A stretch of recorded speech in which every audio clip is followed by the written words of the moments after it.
Buenas noches. Hola, Oscar. Hola, bienvenidos. Ya vamos a Hola, comenzar. Jessica. Buenas noches, director. ¿Cómo está? Un gusto. Un gusto, Carla. ¿Qué esperamos? No, ya Solo son vamos a 5. comenzar. Ya estamos transmitiendo en directo. Bien. Buenas noches a todos. Vamos a dar inicio al curso a la webinar denominada Ruralidad y Mercados Laborales. En el contexto de COVID-19, experiencias y perspectivas a nivel latinoamericano y boliviano. Este curso va a contará con la participación del profesor Guillermo Neyman, quien es profesor del CONACYT. Queremos darle la bienvenida a toda la audiencia y presentar al director del CIDES UMSA, Alfredo Sewane, quien va a dar las palabras de inauguración. Por favor, director. Muchas gracias. Buenas noches a todos. Bienvenido, profesor Neyman. Es un gusto y un privilegio para nosotros tenerlo aquí en La Paz, en el CIDES, el Posgrado en Ciencias del Desarrollo. Bueno, en este momento quiero destacar la iniciativa que ha tenido el área de transformaciones territoriales y medio ambiente y en particular la maestría en desarrollo sostenible del CIDES UMSA para en el módulo mercado laboral en el mundo rural permitir esta conferencia, conversatorio, y la palabra de moda también webinar, que se llama Ruralidad y Mercado Laboral en el contexto del COVID-19. Me parecen muy interesantes los objetivos, analizar y reflexionar la problemática de los mercados laborales rurales en los contextos latinoamericano y boliviano, comprender sus características y contribuir al debate de las acciones en favor de su tratamiento, tanto en la investigación como en la política pública. Es una importante conferencia que permite al CIDES contribuir a la comprensión de la situación del trabajo, el mundo laboral, que es una de nuestras preocupaciones permanentes, y relacionarlo con la situación actual de crisis que vive el país y el mundo, esta situación de crisis terrible que está llevando al decrecimiento económico, el tema de la salud, el deterioro de las situaciones de precariedad ya existentes en el país en lo social. Quiero mencionar que hemos trabajado este tema desde hace unos meses, reflexionando sobre cuáles son los impactos que va a tener el COVID en Bolivia. Para eso hemos editado el número 36 de nuestra revista Umbrales, que justamente se refiere a este tema de los impactos del COVID en Bolivia. Bueno, si no hubiera sido por la pandemia, el profesor Guillermo Neyman hubiera estado aquí con nosotros de manera presencial, ahora está de manera virtual. Ojalá que esa posibilidad se dé en el futuro y podamos tenerlo aquí y enseñarle también los atractivos que tiene esta ciudad y este país. Bueno, les mando también un saludo al profesor Eric Jurado, que lleva la maestría o la materia, y a Oscar Basoberri, que es el coordinador. Bueno, les deseo buenos resultados, éxitos y que esto también se refleje en unos trabajos de investigación que vienen realizando los alumnos para la materia. Un abrazo a todos y buenas noches, éxitos. Muchas gracias. Ahora vamos a pasar a la exposición. El expositor va a tener 40 minutos de ahora en adelante, pero primero vamos a presentarlo. El profesor se llama Guillermo Neyman, es investigador del Centro de Estudios e Investigaciones Laborales CEIL, es autoridad del Consejo Nacional de Investigaciones Científicas y Técnicas CONICET de Argentina y es profesor adjunto de la Facultad de Ciencias Sociales de la Universidad de Buenos Aires. Sus intereses de investigación se refieren a los mercados laborales, principalmente en lo que respecta a los cambios en su estructura y funcionamiento debido a la globalización y la reestructuración de la agricultura. Los principales temas trabajados por Guillermo son la mano de obra temporal, las migraciones, la subcontratación de la mano de obra, las condiciones de vida de los trabajadores y los intermediarios de mercados laborales.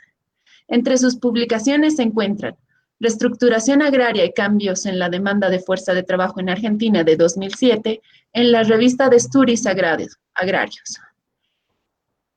Otra de sus publicaciones más representativas es Neyman, la nueva viticultura en la provincia de Mendoza, un análisis cuantitativo de su crecimiento durante la década del siglo XX, revista de estudios sociales contemporáneos de la Universidad de Cuyo. También ha realizado el estudio Intermediación, Empresas y Mercado de Trabajos en las Producciones de Vid de la región de Cuyo, Argentina, en la revista Utopía de Desarrollo Económico Territorial. Otra publicación es Mercados de Trabajo y Sindicalismo en Producciones Agrícolas Reestructuradas de la Argentina, revista de Trabajo y Sociedad. Y finalmente su último estudio es Los estudios sobre el trabajo agrario en la última década, revisión para el caso argentino, revista Mundo Agrario. Todos sus artículos y publicaciones se encuentran disponibles en el internet, para los que se encuentren interesados. A continuación pasamos a darle la palabra al expositor. Bueno, muy bien. Muchas gracias, Carla, por esta introducción. Muchas gracias a la Maestría en Desarrollo Rural Sostenible por la invitación, en la persona de su coordinador, el profesor Oscar Basoberri. También un agradecimiento a Nick Jurado, que estuvo al profesor en la organización de esta actividad. Bueno, y un saludo en esta nueva modalidad que ahora tenemos a todos los que están asistiendo a este conversatorio, conferencia, como querramos llamarlo, y especialmente a los y las estudiantes de la maestría que también están presentes. Bueno, como comentaba el profesor Seoane, efectivamente, hace ya bastante tiempo habíamos hablado con el profesor Basoberri sobre la posibilidad de hacer esta actividad, pero de forma presencial. Bueno, esta contingencia que nos toca vivir a todos por igual, o por lo menos casi por igual a todos, nos ha hecho cambiar a esta modalidad, sobre la cual estamos aprendiendo un poco sobre la marcha, y a la fuerza hemos tenido que aprender. Algunas cuestiones técnicas, que creo que eso avanzamos más rápidamente, algunas cuestiones pedagógicas que, bueno, se verá después de qué enseñanzas uno puede sacar de estas actividades realizadas bajo esta modalidad. Pero bueno, es un aprendizaje conjunto, creo que estamos haciendo. Y en ese sentido, bueno, más allá de esta distancia que nos separa, quiero alentar a la participación de todas y todos, y hay distintos canales, y obviamente como hay una segunda actividad el próximo jueves, podemos retomar también algunas de las cuestiones que vayamos a discutir hoy, ¿no? Y como dice el título el nombre de esta actividad, y bueno, y la referencia que hice recién a esta contingencia, esta circunstancia histórica que nos toca vivir relativa a la difusión de la pandemia en nuestros países, particularmente el caso del trabajo agrario, que es el tema que nos convoca. Tiene una vinculación importante con esta circunstancia. quizá ha sucedido algo un poco más novedoso al respecto. En la mayoría de los países, o entiendo que casi todos, en algunos con algún grado mayor de formalización o de legalización que en otros, los trabajadores agrarios han sido declarados trabajadores esenciales, a la par de otros trabajadores esenciales, obviamente los de la salud, los más conocidos, y en aquellos países, especialmente con algunas restricciones importantes, en algún momento, bueno, como ha sido, es un poco menos ahora el caso de Argentina, pero en gran cantidad de países se dio esta paradoja que quizá el sector de trabajadores menos visibilizados en tiempos normales, por llamarlos de alguna manera, han sido declarados, han sido incluidos en en esta categoría de trabajadores esenciales, dándole una categoría distinta, si se quiere, o una importancia diferente. Obviamente las primeras noticias que tuvimos respecto a la situación del trabajo agrario en el marco de la pandemia vino de los países desarrollados, que fueron los primeros que atravesaron esta situación. Países desarrollados en los cuales, bueno, la problemática del trabajo agrario también es bastante seria en cuanto a las condiciones en las que se desenvuelve el trabajo, pero aparecieron las primeras noticias respecto a las dificultades para circular de parte de los trabajadores, las distintas migraciones, no solamente entre países, sino dentro de un mismo país, las dificultades que estaban teniendo justamente por las restricciones derivadas de políticas más o menos estrictas de cuarentena que se estaban dando. Pero también, bueno, un poco asociada a la tradicional precariedad que caracteriza a los trabajadores agrarios, esa precariedad se hacía más visible en cuanto al acceso a algunos elementos de protección, a respetar ciertas políticas que tenían que ver con distanciamiento, transporte, preservación de ciertas condiciones mínimas de salud, lo cual, bueno, llevaba a pensar que efectivamente nos íbamos a encontrar con un panorama bastante complejo en el caso de los trabajadores agrícolas en el contexto de la pandemia, ¿no? Y esto efectivamente es lo que ha ido ocurriendo en distintos países. Las primeras fuentes de información que teníamos eran fuentes de tipo periodístico. Y también incluso no solamente lo que sucedía en el marco del impacto en sí misma de la pandemia, sino en el acceso que muchos de estos trabajadores lograban tener, o en realidad una mayoría no lo alcanzaba, algunas de las políticas que se habían ideado desde los gobiernos para mitigar los efectos de la pandemia.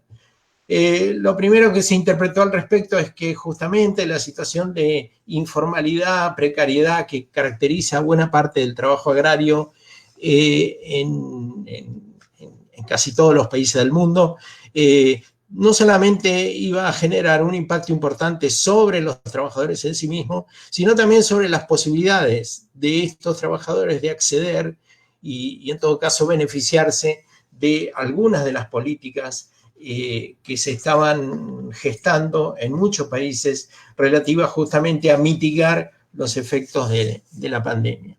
Por lo tanto, lo que quiero decir, bueno, más allá de esta circunstancia lamentable que significa la difusión de la enfermedad, puede ser en todo caso una buena excusa para hablar sobre el trabajo agrario.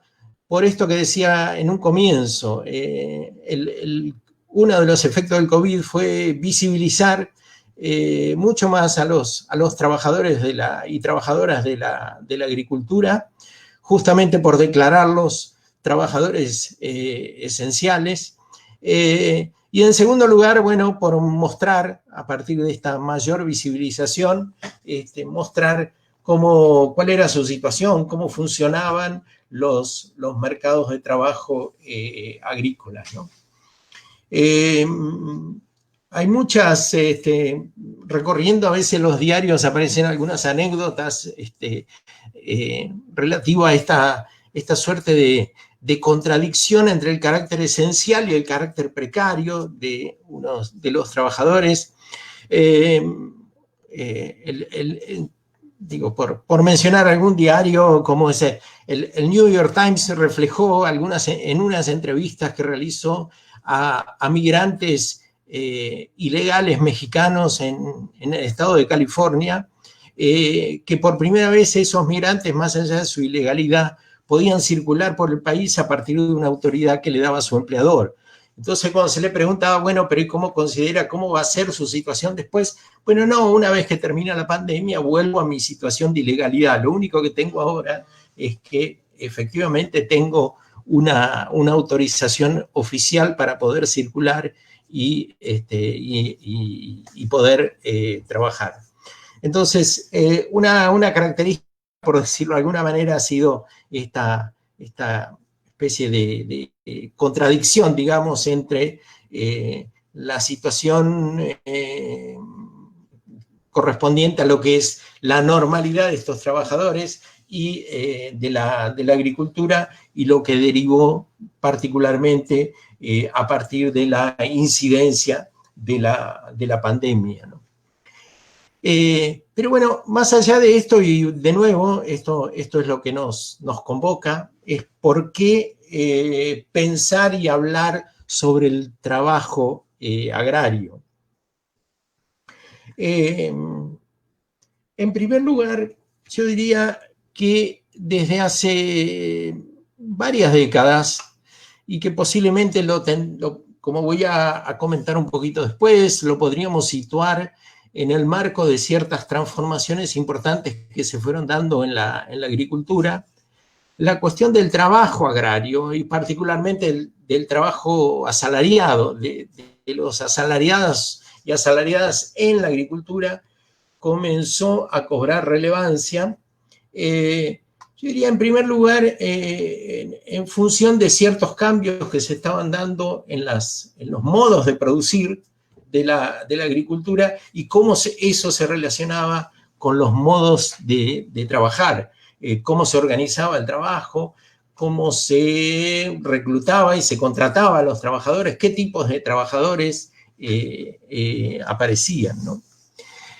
También en las últimas décadas, especialmente en las décadas de este siglo, y esto particularmente para algunos estudios en América Latina, había aparecido algunas evidencias un poco llamativas que tenían que ver con, bueno, justamente estas décadas que para la agricultura latinoamericana, asociado a precios internacionales o algunas políticas llevadas adelante en algunos países, la situación en general de la agricultura había sido de un crecimiento más o menos importante, pero un crecimiento a nivel agregado en América Latina, con diferencias entre países. Y lo que se había observado es que la situación de los trabajadores asalariados no había mejorado en la misma medida que lo había hecho la agricultura. Más aún, algunos trabajos de CEPAL o de la OIT estaban mostrando que sectores campesinos habían aprovechado un poquito mejor en algunos países y en algunas producciones esta mejora de los precios internacionales, habían mejorado sus ingresos un poco más, mientras que en el caso del trabajo asalariado especialmente, eso no había sucedido.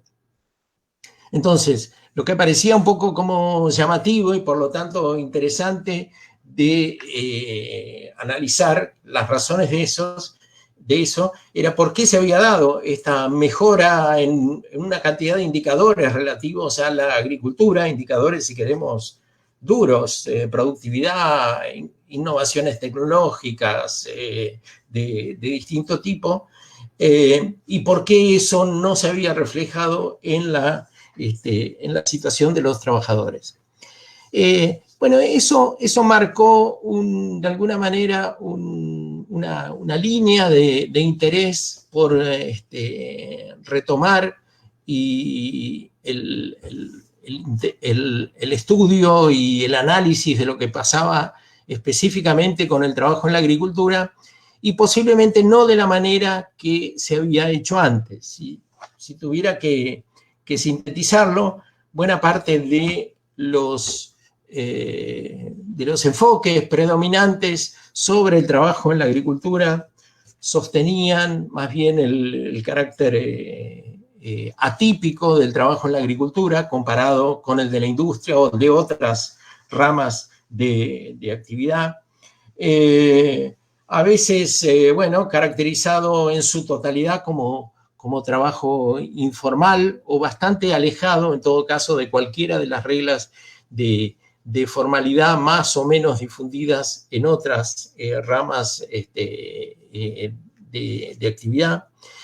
A veces también caracterizado como trabajo disforme por la gran variedad, la gran diversidad de situaciones que se daban en el marco de especialmente del trabajo en otras ramas de actividad.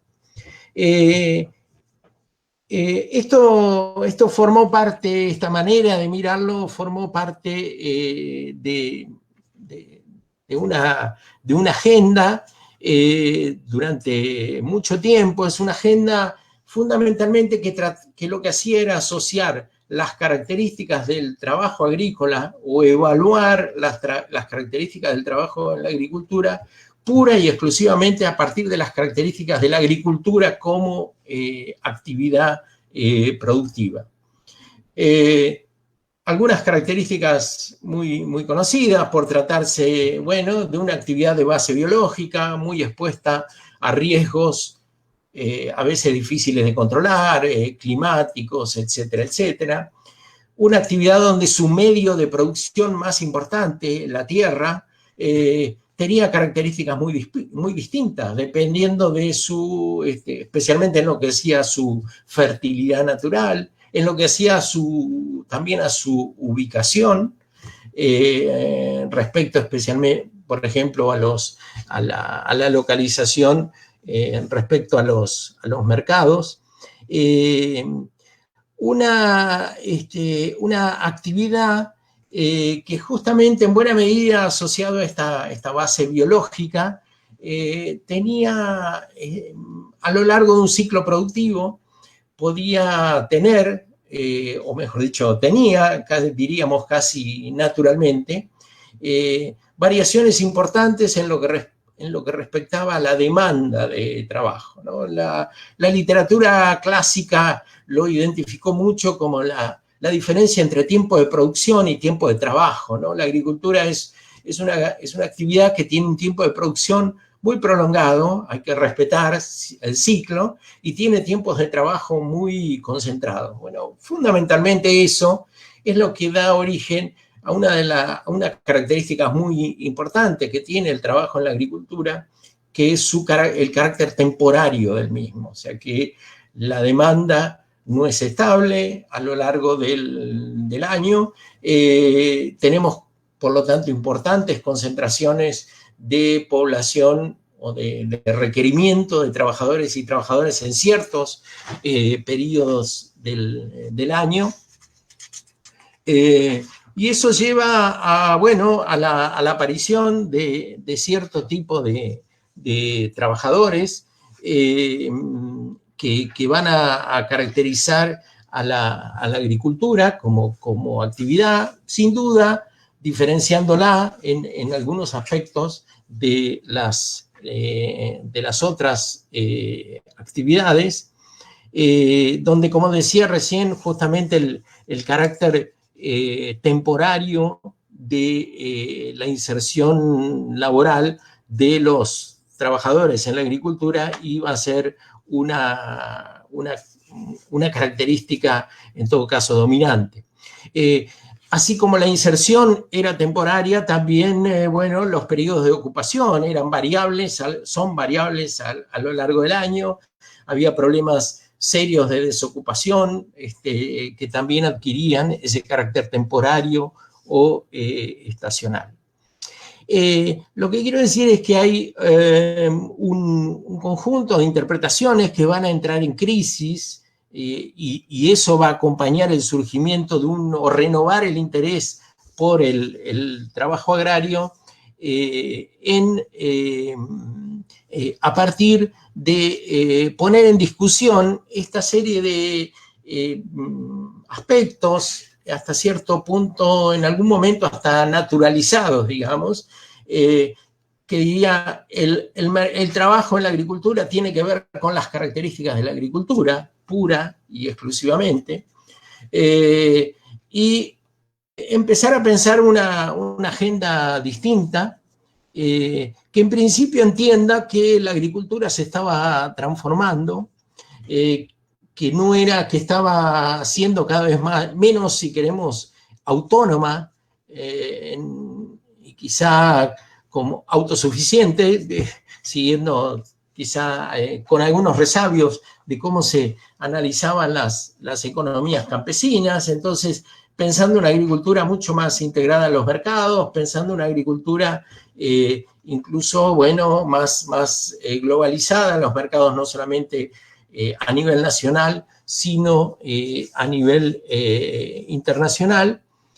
Y una agricultura, por lo tanto, donde las empresas, por distintas razones, van a poner también un énfasis especial en lo que tiene que ver con sus decisiones respecto a la utilización de la fuerza de trabajo necesaria para llevar adelante su producción. Entonces, lo que van a aparecer es estrategias laborales de las empresas que van a desarrollar algunos comportamientos específicos respecto al tipo de trabajadores que van a contratar, respecto a la forma en que se van a incorporar, las formas de remuneración, etcétera, etcétera. Bueno, como decía recién, esto llevó incluso a plantear la necesidad de una nueva agenda, digamos, para el análisis del trabajo en la agricultura, quizá con más énfasis en lo que es lo que llamaríamos el empleo asalariado y algo menos en lo que sucedía a nivel de trabajo familiar propiamente dicho o de los sectores campesinos.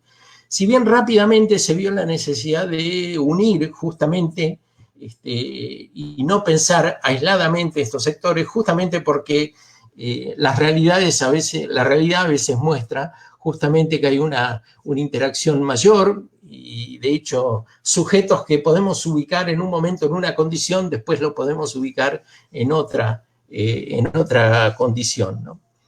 Y una de las en esta necesidad, como decía recién, de instalar una nueva agenda, uno empezó a pensar, bueno, cuáles eran los problemas que había para visibilizar la problemática del trabajo agrario, justamente para evitar un poco que en realidad el problema no es reciente, sino el problema tiene y las características y el trabajo agrario ha ido evolucionando no solamente o no únicamente en estas décadas últimas, sino forma parte de una trayectoria un poco más extensa, ¿no? Entonces, algunas de estas factores que contribuyeron a cierta invisibilización, yo diría, de la problemática del trabajo agrario. Llamaría una problemática de tipo histórico, ¿no? En general, las las disciplinas y, bueno, y muchas veces desde la política también, y desde la investigación, desde los estudios, diría, había más interés en estudiar aquellos sujetos que en el marco del desarrollo del capitalismo en la agricultura, de la modernización del campo, se estaban descomponiendo en comparación con los nuevos sujetos que iban apareciendo, ¿no? Esto es un problema histórico. Kautsky, en su célebre La cuestión agraria, decía, bueno, el capitalismo no solamente crea una demanda de trabajo asalariado, sino que crea los propios trabajadores asalariados. Esto es, expulsándolos de la tierra, haciéndolos, en todo caso, ingresar en procesos de transformación y de descomposición. Entonces, había si se quiere, un problema histórico donde especialmente el trabajo en general y la cuestión del trabajo en general y los trabajadores en particular eran, como decía un sociólogo americano, estaban ocultos en la historia del desarrollo de la agricultura. También había dificultades conceptuales, digamos. La idea era que los primeros análisis pensaban más bien en la posibilidad de que un trabajador de la agricultura, a medida que se vaya desarrollando el capitalismo en la agricultura, tienda a parecerse cada vez más a un trabajador obrero industrial o de otras actividades. Esto es permanente, que viva fuera de su lugar de trabajo, normalmente en las ciudades, con un nivel de protección social más o menos importante.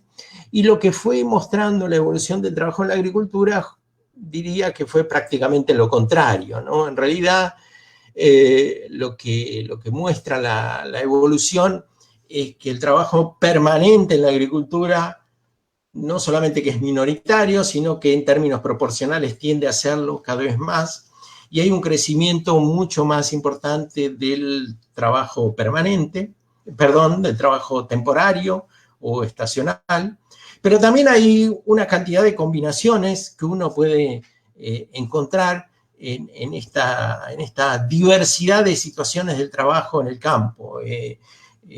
Productores campesinos que combinan su trabajo en su propio predio con ingresos temporarios al mercado de trabajo, trabajadores y trabajadoras que ingresan temporariamente al mercado de trabajo, pero que después se retiran, apareciendo quizá como inactivas o inactivos y no como desocupados. Los que combinan actividades agrícolas y no agrícolas, ya sean urbanas o rurales, digamos, también por el crecimiento de las actividades no agrícolas en el medio rural. O sea que, y podríamos seguir sumando situaciones particulares, esta diversidad, digamos, por un lado, hacía más difícil captar qué era efectivamente un trabajador en la agricultura, y al mismo tiempo diluía un poco la identidad de este sujeto. Sin duda tenemos dificultades, yo diría, estadísticas, por llamarlo de alguna manera, para captar a los trabajadores en la agricultura. Cualquier fuente de información, los censos de población, los censos agropecuarios, las encuestas permanentes, hay dificultades y muchos de ellos, en realidad, muchas de estas fuentes están más bien pensadas para relevar situaciones urbanas o no agrícolas, y hay serias dificultades para captar, depende del periodo de referencia que tomen esta fuente, esta fuente puede relevar información en un periodo de bajo nivel de trabajo y por lo tanto el número de trabajadores va a ser menor. Y bueno, eso ha hecho también que incluso, bueno, en muchos países no sepamos exactamente, ¿no? Cuál es el número de trabajadores incluso que tengamos, ¿no?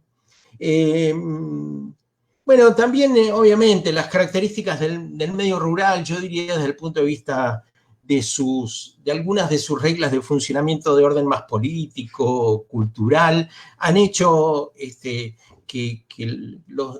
la cuestión del trabajo y de los trabajadores agrícolas tenga un menor nivel de visibilidad. Por un lado sabemos, es conocido, bueno, yo diría en todo el mundo, la debilidad de las organizaciones representativas de trabajadores. Muchas veces las reivindicaciones de estos trabajadores también suelen ser ambiguas, moviéndose en un espacio entre, por un lado, el reclamo de tierras y por el otro lado, el reclamo de mejores condiciones de trabajo en los mercados de trabajo. Entonces, yo diría, podríamos seguir sumando, seguro alguno, pero efectivamente hay algunas cuestiones que, digamos, que contribuyen y que han contribuido y que todavía están contribuyendo a invisibilizar la problemática del trabajo agrario, a los trabajadores agrarios en particular. Lo digo no solamente como para hacer un recuento de estas cuestiones, que como dije recién seguramente se pueden agregar muchas más, pero que es muy importante tenerlas en cuenta porque a veces en los análisis que uno hace no son tan claras y uno, por lo tanto, no puede progresar, digamos, no puede profundizar en el conocimiento de estas situaciones, ¿no? Entonces, a partir de esta suerte de evaluación de ciertas restricciones para el análisis del trabajo agrario, plantearía tres cuestiones que me parece que son parte de lo que podríamos llamar el cambio en el enfoque para analizar cómo están funcionando actualmente los mercados de trabajo rural y la situación de los trabajadores. Por un lado, bueno, yo vengo de la sociología y trabajo más de esa perspectiva, me voy a referir a eso, pero podríamos extrapolarlo también a otras disciplinas. Hay un cambio disciplinario, digamos. Para mirar el trabajo en la agricultura, no debemos perder de vista cuestiones clásicas de la sociología agraria, pero tenemos que pensar más en términos de una sociología del trabajo aplicada en este caso, al trabajo en la agricultura. Por lo tanto, ¿esto qué querría decir? Mientras que estas visiones clásicas más asociadas a la sociología agraria ponía un énfasis muy fuerte en temas relativos a la distribución de la tierra, al cambio tecnológico como el motor exclusivo de los cambios fundamentalmente en la demanda de trabajo, tenemos que ir a una mirada que en todo caso la complemente, ¿no? Y yo diría, en realidad ha sido superadora de esa mirada más circunscripta a lo que pasa en el ámbito estrictamente de lo agrario y empezar a introducir otras variables, ¿no? Bueno, de alguna manera, complementando esto, también cambiar la mirada de lo que está pasando en la agricultura. Entonces, pasar de una visión de lo agrario a una visión de lo agroalimentario, donde la industria, el consumo y otras variables asociadas van a tener mucha importancia en la estructuración de esa actividad y van a tener efectos sobre el trabajo. Yo diría, quizá simplificando, exagerando, no mirar el campo, el agro como productor de materias primas, sino como un insumo, como alimento o como un insumo para actividades industriales de distinto tipo, algunas que pueden ser de transformación y otras no necesariamente de transformación de ese bien que genera la actividad agrícola propiamente dicha. Esto va a ser importante porque algunos de los cambios que se van a motorizar en el trabajo agrario van a tener que ver ya no necesariamente con cambios en la agricultura, sino con cambios en la industria. en la industria de proveedora de insumos, en la industria proveedora de tecnología, pero también en la industria transformadora, etcétera, etcétera. O sea que, de alguna manera, esos cambios van a ser que suceden por fuera, entre comillas diría, del sector, van a terminar afectando las características del trabajo en la agricultura, ¿no? Y la última, yo diría, una mirada que pasa de la primacía de lo productivo, de mirar lo productivo como central, no quiere decir que se olvide, a mirarlo más a la problemática del trabajo, a mirarla más en interacción con otros fenómenos que pueden ser de tipo políticos, de tipo culturales, comunitarios, locales, etcétera, etcétera, ¿no? Entonces, digamos, el etcétera, etcétera significa una visión muy más multidimensional que la visión clásica que justamente consideraba el trabajo como o lo que sucedía con el trabajo como un resultado de lo que pasaba a nivel de la actividad agraria propiamente dicha. Y entonces, lo que para ir terminando, ya que me voy acercando a los 40 minutos, quisiera hacerles también una especie, introducirlos en todo caso, porque esto lo continuaremos la próxima vez, pero también quizá para abrir un poco también el intercambio, u orientar a aquellos que quieran hacer alguna lectura adicional. Yo diría, ¿cuáles son, en el marco de esto que vengo diciendo y en función de la nueva agenda del trabajo agrario, cuáles son los principales procesos que están afectando actualmente al trabajo rural? Yo diría, con particular referencia a América Latina, y vamos a tratar de ubicar a Bolivia, digamos, por lo menos a partir de algunos datos, y ojalá que esto sirva para que ustedes también lo puedan hacer, ¿no? Yo identifico en primer lugar una serie de procesos que yo diría que tienen que ver con los núcleos duros de los cambios, o si ustedes quieren, lo que tiene que ver con algunos procesos históricos más conocidos, que tienen que ver con los procesos de concentración de la tierra y de la producción, agregaría ahora. Ahora tenemos procesos muy fuertes de concentración, pero que son concentración económica, pero que no se basan exclusivamente en la tierra, sino que hay otras formas de concentración. En todo caso, a lo que me estoy refiriendo es el crecimiento de la escala está determinando un proceso muy importante que va a impactar sobre el trabajo. E insisto, no me refiero solo, los procesos de concentración de la tierra obviamente tienen que ver con casos específicos relativos a la actividad agraria, pero también me estoy refiriendo a procesos de concentración en la etapa industrial, integración de la etapa industrial con la etapa agraria, ¿no?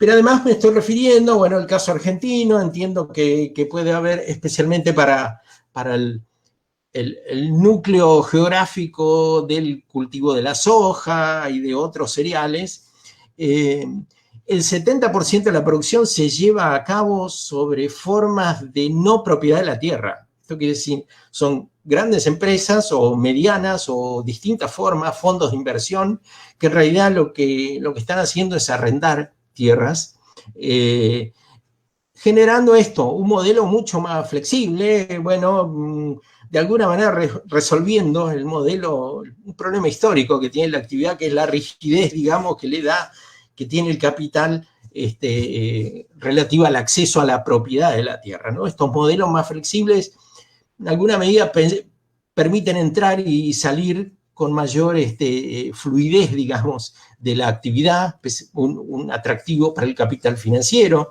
sin duda, pero además permite ajustar muy rápidamente los precios de la tierra a los precios de la producción. Digo que de la otra manera, como siempre, eso no se hacía. La tierra se compra cuando los precios de la producción son altos y por lo tanto los precios de la tierra son altos, y se venden cuando los precios de la producción son bajos y por lo tanto los precios de la tierra son bajos. Entonces, este fenómeno de concentración afecta al trabajo.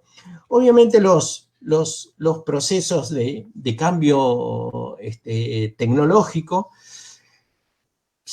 continuamos con algunos de los procesos clásicos que conocimos, los que tienen que ver con la... 5 minutos.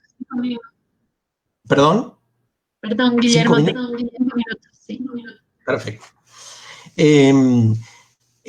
Los procesos de cambio tecnológico, algunos más clásicos que otros, los relativos, las innovaciones mecánicas continúan, la biotecnología ha impactado también, obviamente los nuevos, las tecnologías de tipo químico han tenido especialmente muchas que tienen que ver con control de ciertas malezas, etcétera, han tenido efecto. Muchos de estos efectos se ven más en el volumen de trabajo, en la cantidad de trabajadores, pero también se ve en los tipos de trabajadores.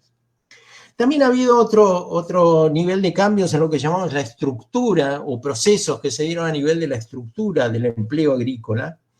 Sin duda el más importante y que se ha comprobado en muchos lugares es el crecimiento del empleo temporario, digamos, aún en contextos donde el empleo temporario ha venido creciendo como proporción del empleo total, del trabajo agregado total en la agricultura, pero también ha ido creciendo en muchos lugares y para muchas producciones en términos absolutos.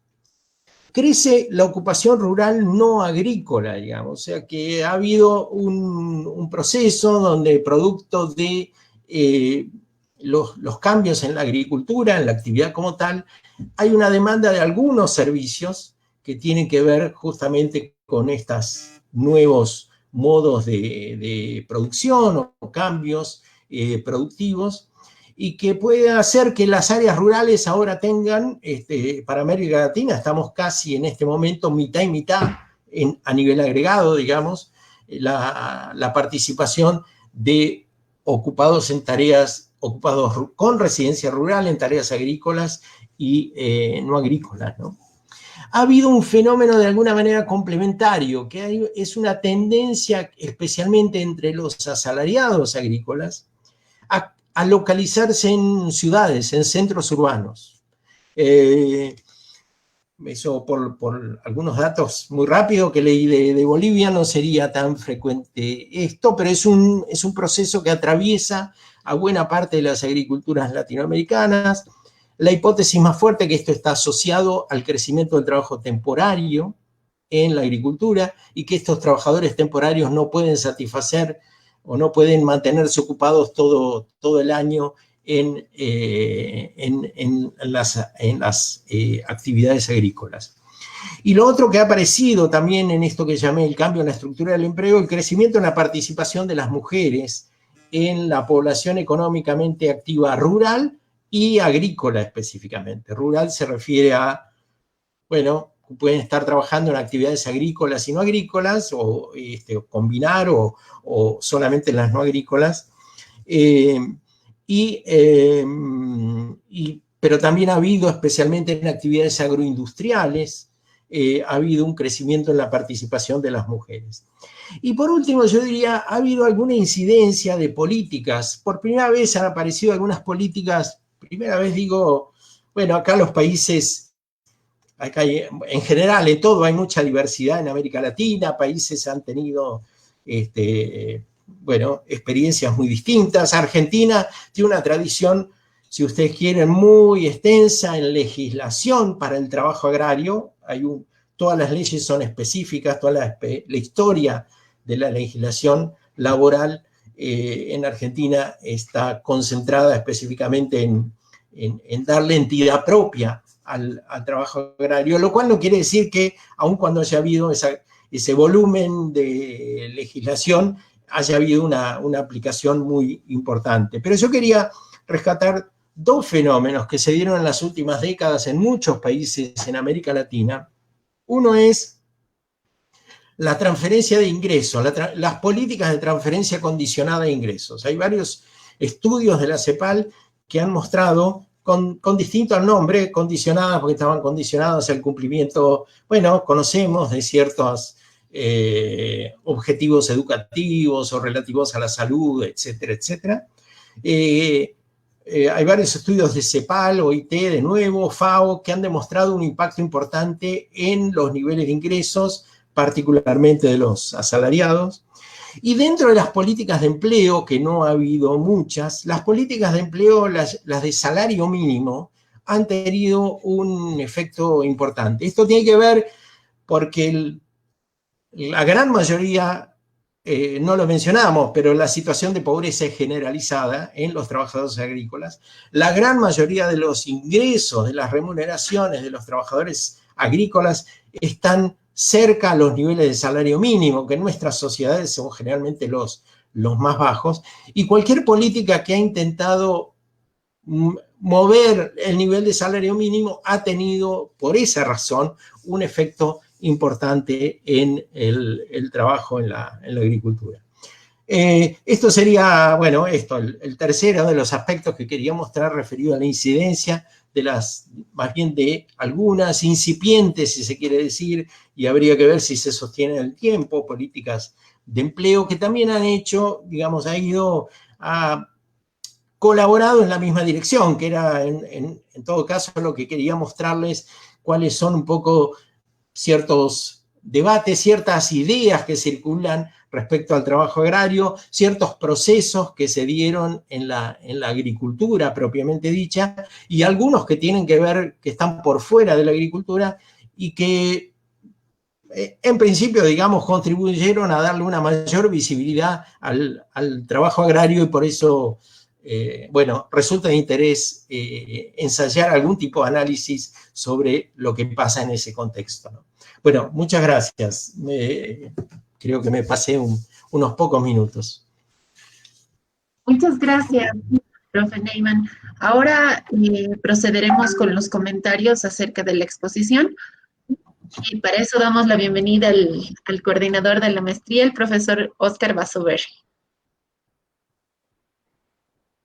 Muchas gracias, Carla. Un gusto tenerlo, profesor Guillermo, aunque sea por este medio. Ya veo que hemos acertado en su contribución y en introducir el tema en la maestría, porque este tema en las anteriores gestiones no se consideraba, y efectivamente es por esto que en Bolivia nos hemos concentrado en la distribución de la tierra, en esta idea de que todas las personas tendrían que tener acceso, y efectivamente hemos avanzado mucho, no solo en la distribución de la tierra, en forma colectiva, sino también yo creo, no sé si en la eliminación, pero en la reducción de formas de explotación laboral, ¿no? Lo que en algún momento nuestra legislación y nuestra normativa consideró incluso sistemas de esclavitud dentro de las propiedades agrarias. Estamos hablando de hace 10, 20 años.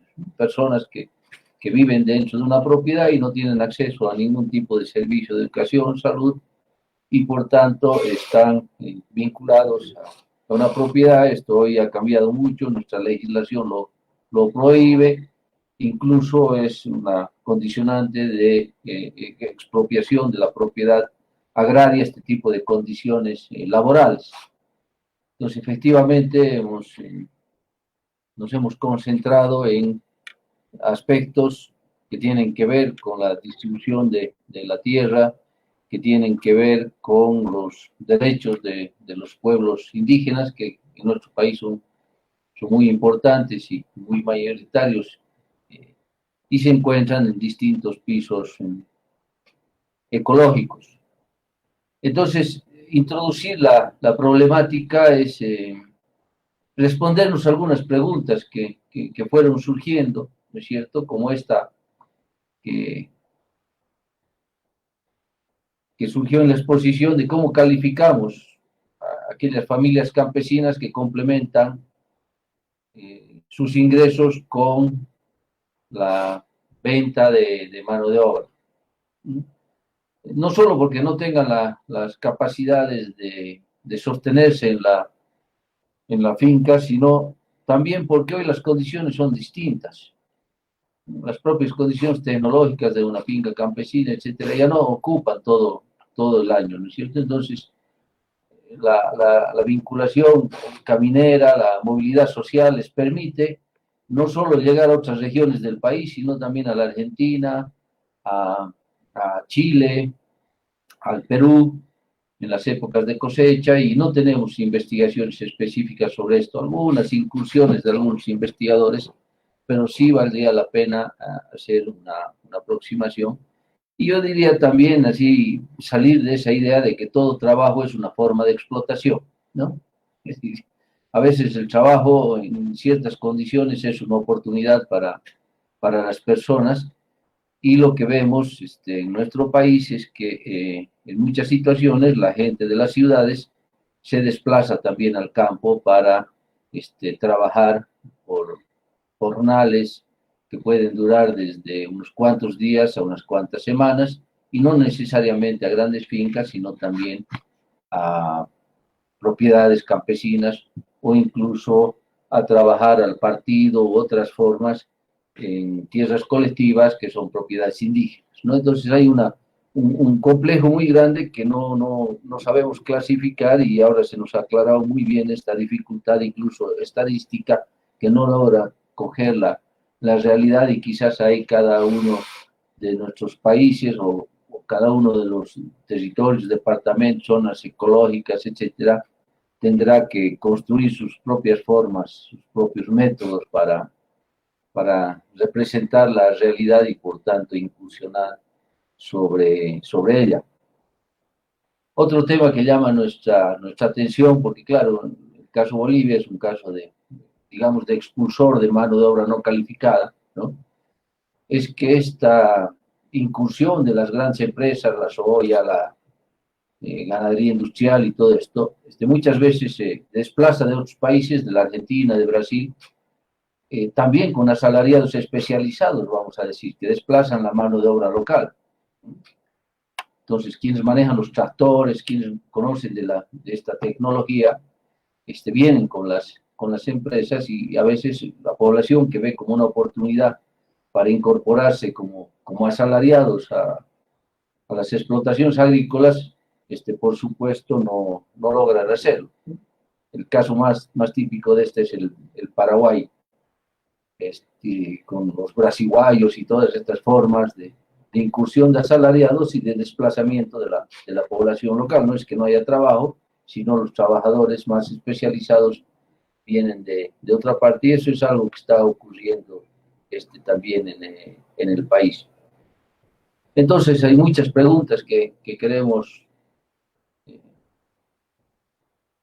precisar, y yo creo que ayuda muchísimo la conversación del profesor Neumann para acercarnos a quizás un marco teórico, y también, por supuesto, cierta metodología que nos va a permitir a lo largo de los años, y esta es nuestra primera incursión, aproximarnos.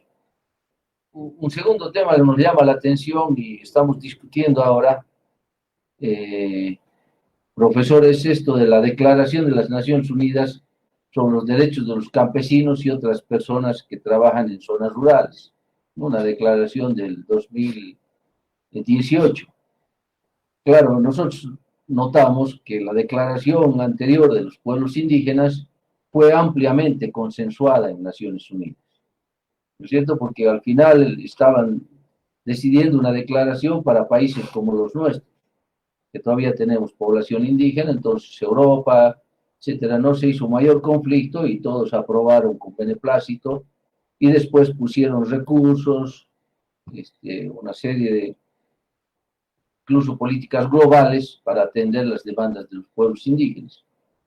Con esta declaración de los derechos de los campesinos y otras personas que trabajan en zonas rurales, parece que la situación es distinta, porque esta sí es una declaración universal, vamos a decir, que hace también a los trabajadores rurales de Europa, migrantes, etcétera, etcétera, y eso quizás explica por qué estos países se abstuvieron en la votación de la declaración, ¿no? Aunque la declaración ganó en la votación final, pero sin el apoyo de estos países, y quizás también eso explica por qué tiene tan poco impulso internacional en estos momentos, ¿no? Yo recuerdo también que Argentina se abstuvo, Brasil, Colombia, y curiosamente fue aprobada por Chile y Uruguay, ¿no?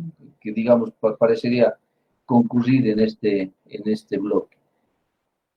Entonces, estas son las preguntas que nos hacemos, que nos desafía. Yo le agradezco nuevamente por la exposición y los dejo para responder a las consultas del público que nos está siguiendo, no sin antes hacer énfasis y agradecer a Carla. Carla nos ha presentado, es estudiante de la maestría. Esta es una actividad organizada también por los alumnos y alumnas de la maestría, y yo les felicito desde ya, y vamos a sacarle el jugo a todo esto. Gracias.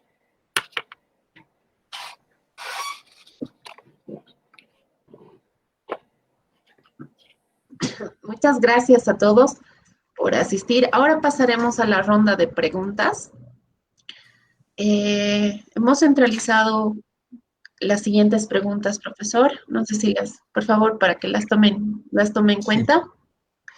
La primera pregunta es, ¿cuáles son las características estructurales de la constitución del mercado de trabajo rural en Latinoamérica post-COVID-19?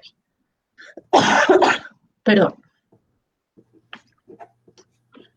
La segunda pregunta es, la configuración de los sistemas agroalimentarios globales dominantes en la actualidad están estableciendo un rol a Latinoamérica. ¿Cuál es ese rol y qué implica para la conformación del mercado de trabajo rural? La tercera pregunta es, ¿se puede hablar de salario y trabajo formal en el trabajo agrícola? Perdón. La cuarta pregunta, para Latinoamérica, ¿cuál es la tendencia del mercado de trabajo rural post-COVID-19 y cuáles son sus implicancias? La quinta pregunta es, ¿se puede hablar de la presencia y existencia de un mercado de trabajo rural con características capitalistas? La siguiente, el campesinado, considerando que además son pueblos indígenas originarios, al incorporarse a un mercado de trabajo rural, están rompiendo con su matriz cultural en favor de una constitución de una cultura obrera rural agrícola. 7. ¿Cuál es la tendencia de la reestructuración de la agricultura en nuestro continente y cómo esto implica un modelo como el boliviano que no solo es agroindustrial, sino familiar y de pequeña escala y de autoempleo? La agricultura familiar, entendiendo que también contrata jornaleros y por lo tanto intermedia el empleo rural, ¿qué nos dice de la constitución de un mercado de trabajo en Bolivia?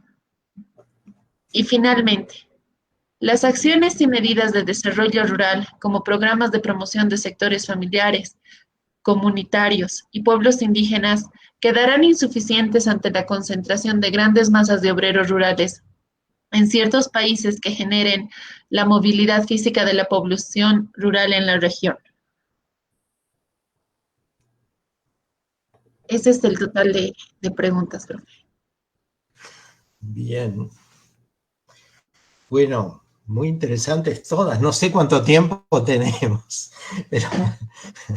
pero bueno, podemos continuar la próxima. Sí, perdón. Profe, perdón, hay una última pregunta. En Colombia hemos tenido una discusión alrededor de la diferencia entre trabajador agrario y campesino, más por una cuestión de identidad y reconocimiento cultural. Mi pregunta es, ¿cómo se ha abordado esta discusión en otros países de América Latina? Mafe Cabrera, de Colombia. Muy bien. Bueno, sé que tenían, en serio, algún horario de finalización. Me tengo que restringir un poco. ¿A qué hora está previsto? Vamos bien, profe.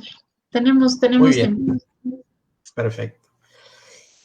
Bueno, hay algunas preguntas que están asociadas y en todo caso voy a tratar de asociar también las respuestas.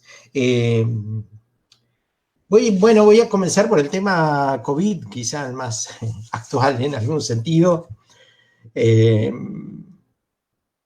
Hoy hablábamos en la introducción, estamos en pleno COVID, así que post-COVID, ¿qué podemos hacer sobre eso? Puedo contar un poco lo que está surgiendo sobre impacto actual de COVID y algunas quizá hipótesis y algunos fenómenos que se están dando, especialmente con algunos sectores de trabajadores agrícolas, algunos segmentos, digamos, de los mercados de trabajo.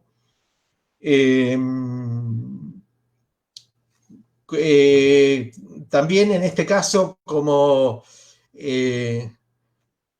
COVID en nuestros países entró más tarde que en otros países, hay algo de la experiencia de esos primeros países que también estamos aprovechando, ¿no? Respecto a qué pasó con COVID en la actividad agraria y particularmente con los trabajadores, bueno, de nuevo es imposible generalizar. Yo diría lo que hemos visto, bueno, algo que hemos hecho en Argentina y también a partir de... hay distintos documentos que están circulando, algunas universidades mexicanas, les recomiendo, hay un grupo de trabajo de Claxo que está haciendo algunas actividades, ya hicieron 2, creo, hasta ahora, les puedo ir pasando la información, que justamente están mirando distintos aspectos del trabajo agrario en relación al COVID. Son más bien, bueno, no diría primeras impresiones, pero sí algunos primeros resultados de algunas exploraciones, ¿no?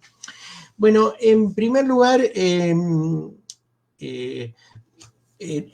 algunas producciones, y especialmente aquellas producciones globalizadas, digamos, muy integradas a los mercados mundiales,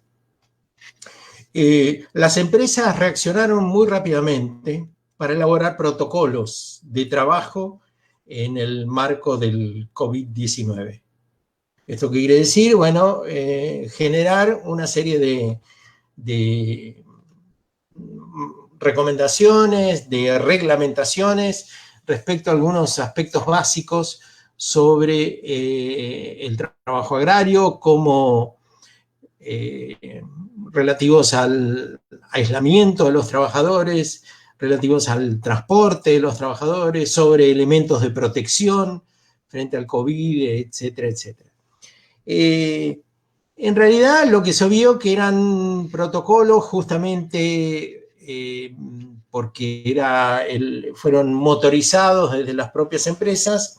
En realidad fueron protocolos que tenían más el propósito de garantizar el desarrollo de la actividad económica que la protección propiamente dicha de los trabajadores. Entonces, si bien el protocolo existe, bueno, algunos protocolos eran poco, digamos, restrictivos respecto, por ejemplo, a la cuestión del transporte, que bueno, está comprobado que es un foco de contagio importante.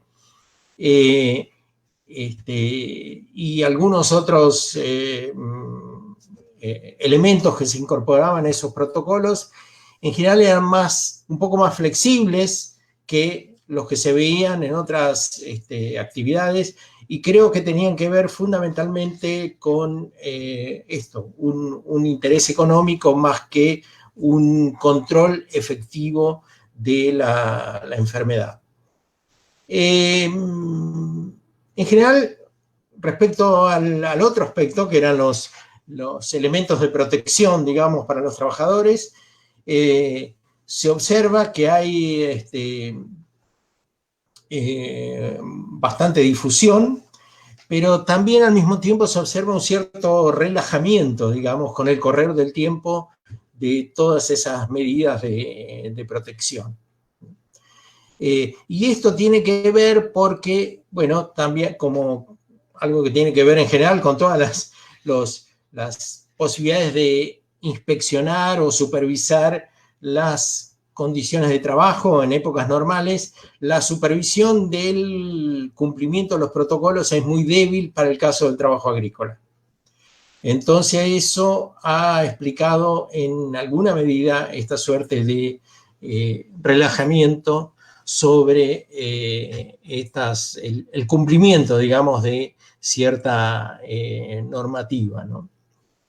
Hay un aspecto, yo diría que va más allá de la cuestión estrictamente laboral, que yo diría que tiene que ver con las condiciones de vida de los trabajadores agrícolas, sobre la cual prácticamente no ha habido demasiada intervención, y me refiero a las condiciones de vivienda, infraestructura de salud, etcétera, etcétera, que generalmente son muy limitadas en general en todas las áreas rurales, y particularmente en términos del acceso de los trabajadores agrícolas, y sobre este aspecto no se ha trabajado demasiado, y por lo tanto el panorama que hay efectivamente ante un posible crecimiento en la difusión de la pandemia en estos sectores, los problemas para controlar esa difusión y para que esta población tenga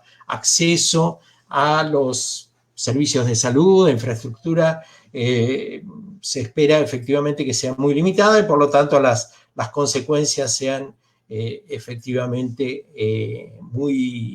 bastante graves, ¿no? Algunos aspectos estrictamente de orden más laboral que se ven, hay un fenómeno que se está viendo que tiene que ver con algo que yo incluso mencioné al principio, un problema especial que hubo fue con los trabajadores migrantes. Ahí hubo situaciones de todo tipo. Las restricciones comenzaron con los trabajadores migrantes estando fuera de sus viviendas, de sus lugares de residencia, y no pudieron volver y durante mucho tiempo. Pero también hubo problemas para que la población se movilizara a los lugares donde podían trabajar. Y esto último ha llevado que en algunos lugares se haya operado una suerte de sustitución de trabajadores migrantes por trabajadores locales. No está claro, digamos, qué hacían estos trabajadores locales antes. En algunos casos se habla de un posible incremento incluso de los salarios porque no hay oferta de trabajadores migrantes, y ha generado este movimiento donde hay trabajadores locales que están reemplazando a los trabajadores migrantes, un fenómeno, bueno, sí, pura y exclusivamente atribuido a la pandemia. No sé si, no creo que eso se mantenga en el tiempo en el momento que se salga, digamos, de esta contingencia, ¿no? Yo diría que, un poco para sintetizar esto, digamos, tengamos en cuenta que es una enfermedad que tiene, bueno, consecuencias, como ya conocemos, muy importantes, que se da en el caso de los trabajadores agrícolas en un contexto de suma precariedad, y que por lo tanto se debiera haber políticas mucho más allá de los protocolos que efectivamente tratan de regular específicamente el trabajo, políticas que excedan, quiero decir, a los protocolos para efectivamente poder controlar esos efectos. Un aspecto que no mencioné en el caso de Argentina es en este momento una discusión muy importante que todavía no se ha saldado, no se ha podido resolver, porque el gobierno argentino ha sido bastante activo en algunos especialmente de transferencia de ingresos, bueno, otros países también lo han tenido. Muchos trabajadores agrícolas no calificaban, digamos, por cuestiones legales, para recibir estas ayudas, digamos. Cuestiones legales tienen que ver básicamente, bueno, con ciertas características que tiene el trabajo agrario y, de nuevo, con posiblemente cierto sesgo urbano de estas políticas y que hacían que sea muy dificultoso para estos trabajadores agrícolas o población rural en general acceder a estas ayudas. Tengan en cuenta que, bueno, buena parte de estos procesos de ayuda estaban informatizados, se requería un conocimiento previo, bueno, una serie de cuestiones que hacen bastante difícil el acceso a la población rural. Por lo tanto, bueno, imaginarse el escenario post-COVID, uno podría decir que, bueno, algunas situaciones de precariedad se podrían acrecentar incluso con el desarrollo de la enfermedad. Habría que ver si esto implica algún cambio en otro tipo de aspectos. Sabemos que la provisión, en algunos casos por dificultades en el transporte, ¿no? La provisión de alimentos locales ha crecido en muchos lugares, generando bueno, cierto dinamismo de ciertas economías campesinas y que, bueno, ponen un poco más de esfuerzo, o incluso otros miembros de la familia que se dedican a la producción. Hay algunas experiencias de trabajadores agrícolas que han incursionado también en la producción de alimentos para mercados locales y eso habría que ver, podría ser un cambio que va a permanecer y que, bueno, cierto dinamismo de ciertos mercados de consumo local pueden favorecer a estas experiencias, ¿no? Bueno, ahí había, creo que identifiqué dos preguntas relativas a el impacto de los sistemas agroalimentarios globales en América Latina, en el trabajo. Bueno, efectivamente, América Latina ha sido un continente y particularmente quizá algunos países e incluso algunas regiones, porque esto ha sido también muy desigual, ha experimentado transformaciones importantes a partir del desarrollo de estos sistemas agroalimentarios globales. En primer lugar, un importante flujo de capitales, digamos, internacionales, algunas actividades, algunas regiones. Ese flujo de capitales, bueno, cuyo objetivo era producir para los mercados globales, no necesariamente para el mercado local o los mercados nacionales. Eso ha sido una constante, y por lo tanto en algunos casos esas decisiones, digamos, han significado la desaparición de algunas producciones locales y el reemplazo por otro tipo de producción destinadas a de nuevo, los mercados de consumo más importantes en el mundo, ¿no? Hay algunos ejemplos en América Latina en ese sentido. Esto ha traído también algunos efectos ambientales. En general muchas de estas inversiones están dirigidas a la producción de lo que llamamos frescos. Esto quiere decir alimentos o productos sin demasiada transformación, sí desarrollados bajo ciertas y determinados parámetros y características. Algunos de esos parámetros y características devienen de algunos requisitos derivados de demandas relativas a la salud de la población, en otros casos tiene que ver más bien con producciones que comienzan a tener cierta identificación a partir del lugar donde se producen, bueno, todo lo que tiene que ver con el crecimiento de las denominaciones de origen, el crecimiento, bueno, de otro tipo de producciones que están asociadas a un lugar específico en las cuales se llevan a cabo esas producciones, y que ese componente va a ser un elemento importante en el valor que va a tener esa producción y se va a reflejar en los precios, en el mercado y por lo tanto en el consumo, ¿no? Entonces, quizá América Latina, bueno, también tenemos un núcleo importante, algo mencionábamos antes, relativos a la producción más bien de commodities y de un modelo más productivista, lo que hablamos todo el núcleo sojero que tenemos en todo el Cono Sur, pero también, bueno, hay otros ejemplos de frutales, bueno, alguien participó de Colombia, toda la experiencia, el desarrollo del cultivo de flores en Colombia, en Ecuador, los espárragos en Perú, el Valle de San Francisco en Brasil con la producción de uvas y de otras frutas, el Valle Central de Chile también con la producción de uvas.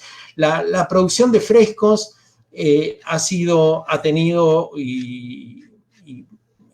en general organizadas todos alrededor del llamado paradigma a partir de ciertos elementos que hacen a la calidad de esa producción. Ha tenido un desarrollo muy importante, generalmente en base a grandes empresas, una gran mayoría de capitales transnacionales y, como dije antes, destinados en su mayor parte, aunque no en su totalidad, a mercados externos, ¿no? Bueno, esos son los ejemplos más típicos o las consecuencias más típicas que han tenido sobre el trabajo. Tiene que ver con algo que mencionaba antes, el crecimiento del trabajo temporario, que ha sido muy importante, la concentración de trabajadores generalmente en ciudades o en lugares cercanos a estas grandes empresas. También los cambios en las formas de contratación, algo que, bueno, no tenemos tiempo hoy, me gustaría más adelante trabajar un poco más, especialmente con el desarrollo de las formas de intermediación laboral que ha habido y que desdibuja un poco la relación salarial, si se quiere, clásica, entre la relación de dependencia, digamos, entre el empleador y el empleado, ¿no? Voy a relacionarla con esto, si podemos hablar de salario y trabajo, con otra pregunta, salario y trabajo formal en la agricultura. Bueno, podemos hablar, pero tenemos que ver qué es salario y trabajo formal en la agricultura, digamos, y de nuevo vamos a compararlo con lo que pasa en otras ramas de actividad. Vamos a tener alguna dificultad, muchas veces porque hay argumentos que en la agricultura es muy difícil formalizar. Entiendo por trabajo formal un trabajo que cumple con cierta regulación de tipo legal, ¿no? Entiendo, no creo que estés pensando en trabajo permanente o trabajo no permanente, sino donde la relación laboral tenga un grado de formalización, el mayor grado posible, digamos. Porque uno de los argumentos que se ha dado justamente frente a la crítica de la informalidad del trabajo en la agricultura ha sido justamente la dificultad para formalizar el trabajo en la agricultura y particularmente el trabajo temporario, ¿no? Aunque no exclusivamente. Bueno, como decía, como daba ejemplos antes Oscar, productores dicen voy a contratar un trabajo por 5 días, jornadas, tengo que formalizar, ¿cómo hago para formalizarlo? Efectivamente, algún tipo de adecuación se requiere. Hay algunas modalidades, cierto tipo de acuerdos y convenios que se hacen para establecer una formalización que de alguna manera respete o, digamos, tenga en cuenta esas características que tiene el trabajo en la agricultura, ¿no? También a veces hay, bueno, especialmente con el trabajo permanente, ¿no? El trabajo permanente, los trabajadores permanentes de la agricultura son de los pocos que en su gran mayoría viven en el lugar de trabajo, o sea que viven en el establecimiento, en la presa que están trabajando, y muchas veces ahí hay cierta, digamos, confusión respecto al tipo de relación laboral que se genera ahí. El salario puede tener incluido otros componentes, como puede ser la vivienda o en algunos casos los alimentos. Entonces, digamos, formalizar ese tipo de relación es difícil. En Argentina, respecto a la legislación, la discusión siempre fue o si hay que tener una legislación específica para el trabajo agrícola o la legislación general del trabajo se tiene que aplicar en la agricultura, ¿no? La última ley combina un poco de ambas, ¿no?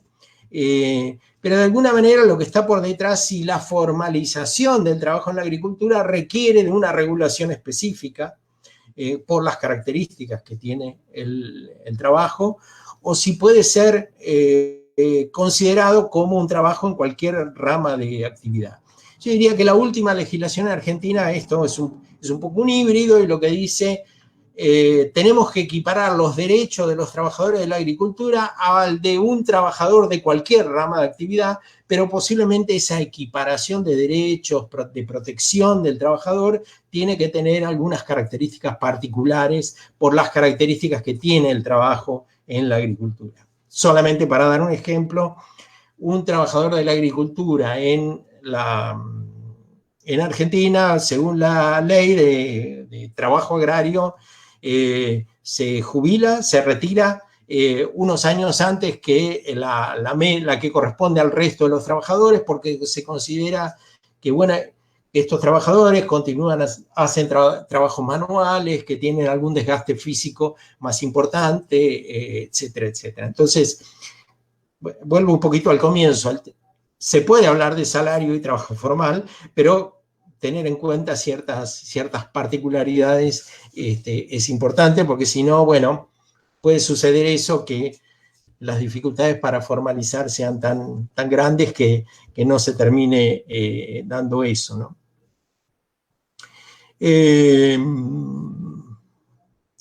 Bueno, sobre pueblos originarios y, a ver, o en general, hablemos matriz cultural, digamos, de los trabajadores e ingreso, y creo que la pregunta era de las posibilidades de transformarse en un obrero.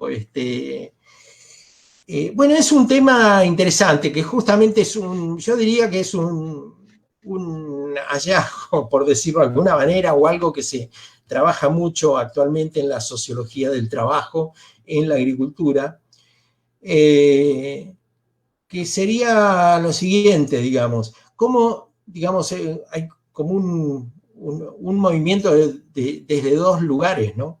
Muchas veces las empresas o los intermediarios, como decía antes, aprovechan ciertas condiciones de esa matriz cultural para incorporar esos trabajadores al mercado de trabajo, incluso, yo diría, respetando, si ustedes quieren, algunos aspectos de esa matriz original, matriz cultural original. ¿Qué quiere decir esto? Muchas veces se recluta a trabajadores no solamente por una condición étnica, por una condición de parentesco, por cierta condición de origen, digamos, de un territorio o de una localidad, porque, bueno, esto está comprobado que ese grupo de trabajo que se conforma desarrolla el trabajo con menos niveles de conflicto, introducen cierto marco, especialmente en aquellos grupos de trabajadores que tienen que trabajar como parte de un pequeño grupo de trabajo, no es un trabajador individual, que incluso se pueden dar asimismo ciertas formas de organización interna que hacen que puedan desarrollar de manera más eficiente, digamos, esas tareas. Obviamente es conocido también que muchos fenómenos de segregación laboral que se producen como parte de las estrategias laborales de las empresas, ¿no? Es conocido bueno, los trabajadores migrantes trabajan más horas que los trabajadores locales, por una razón muy simple. Saben que su ecuación es conseguir la mayor cantidad de dinero posible para volver y estar un periodo, no tiene su costo no tienen otra actividad alternativa. Eso también forma parte de ciertas estrategias donde los empleadores, digamos, no están mirando una condición laboral estrictamente hablando, están mirando una condición social, cultural, como decía antes, ¿no? Incluso, bueno, para ciertas tareas que se suponía que se requería una calificación específica. Recuerdo que nosotros trabajábamos con una tarea muy importante que es la poda de los frutales, digamos, porque tiene mucho que ver con el rendimiento posterior.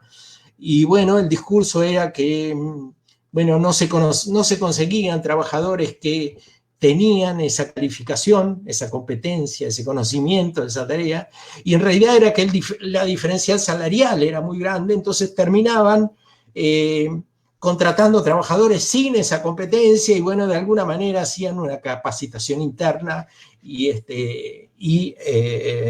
digamos, y funcionaban, digamos, ese fenómeno de segregación laboral funcionaba de esa manera, ¿no?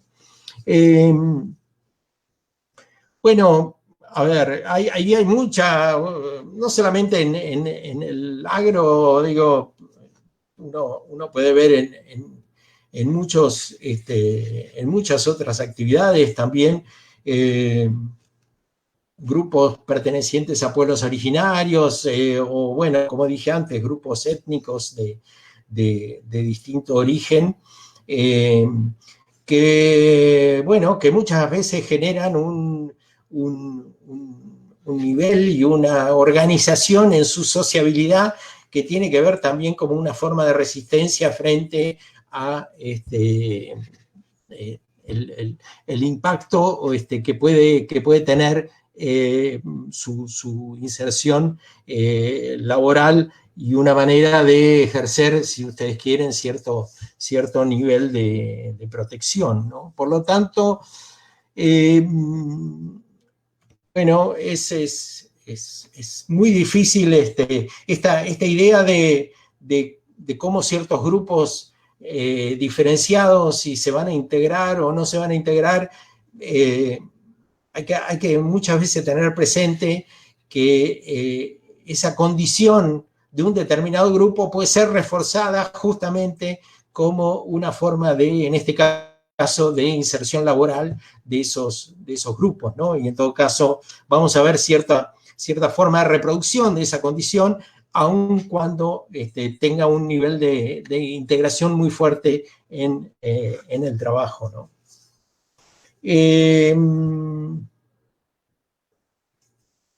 Bien, a ver, ahí había algo sobre, bueno, agricultura familiar, trabajo agrario y campesino. Bueno, ahí tenemos algunos problemas, sí, objetivos, digamos, algunos se han hablado, digo, están muy, muy atravesada yo diría, más en algunas regiones, en algunas producciones que en otras, la condición campesina con la condición asalariada, ¿no? Y digo, la teoría clásica sostenía la presencia de procesos de proletarización en sectores campesinos llevaban a su desaparición. Bueno, en realidad parece más complejo que eso. De hecho, algunos procesos de proletarización parcial, por ejemplo, un hijo o una hija, en realidad su remuneración va a contribuir al presupuesto general, digamos, de ese hogar campesino, y en todo caso puede contribuir a su reproducción, ¿no? Oscar mencionaba muy bien, digamos, esto ha sucedido en muchos casos, incluso porque hay posibilidades de trabajar fuera del establecimiento sin que eso perjudique la producción en el establecimiento, por distintas formas de organización del trabajo, por algún tipo de cambio técnico, aunque no sea muy importante.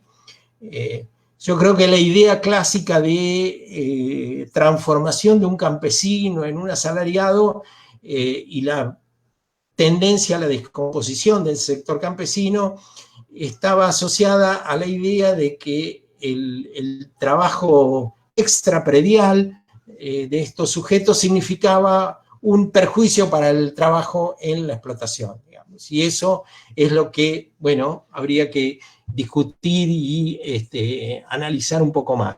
Pero, bueno, la idea de estrategias productivas para los campesinos justamente trató de entender un poco mejor cómo, Guillermo, perdón, bueno, Guillermo, 5 minutos sí, más.